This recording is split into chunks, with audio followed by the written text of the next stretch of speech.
Hello, my name is Ash, a counselor in training. This is my Relatable study podcast for individuals who need help studying for their NCE, CPCE, and other related counseling exams.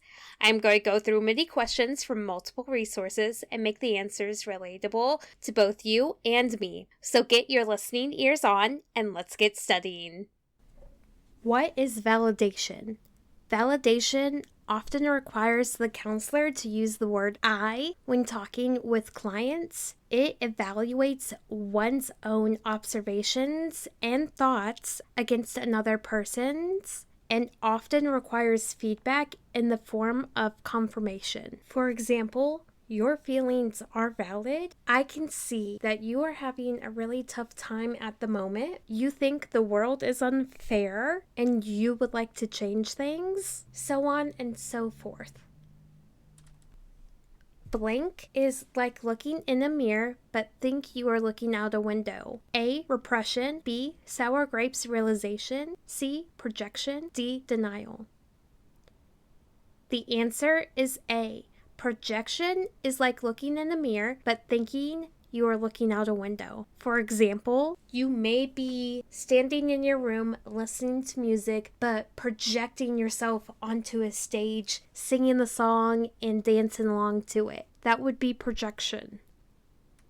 What is giving advice and why is it detrimental to establishing a trusting therapeutic relationship?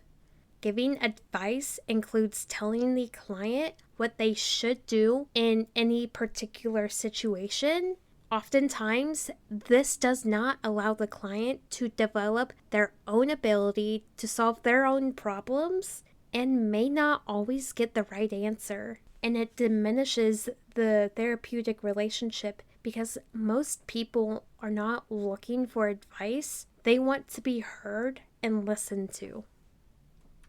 Mark is obsessed with stamping out pornography. He is unconsciously involved in this cause so that he can view the material. This is A. Reaction formation. B. Introjection. C. Projection. D. Realization.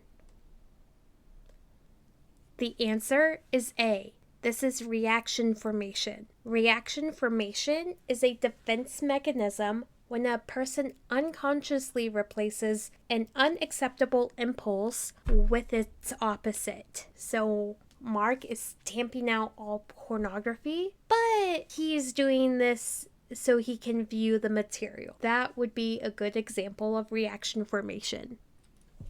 What is challenging in counseling and why is it detrimental to establishing a trusting therapeutic relationship?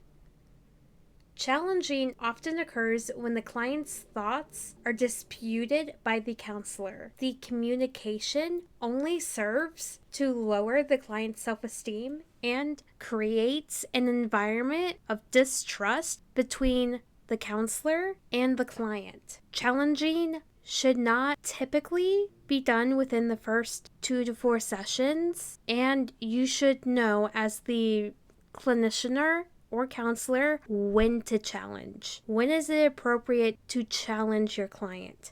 I would personally recommend doing more research on challenging clients in order to gain a better sense of how it's done in an appropriate manner and the reasons why counselors and mental health providers see it as detrimental in the therapeutic relationship.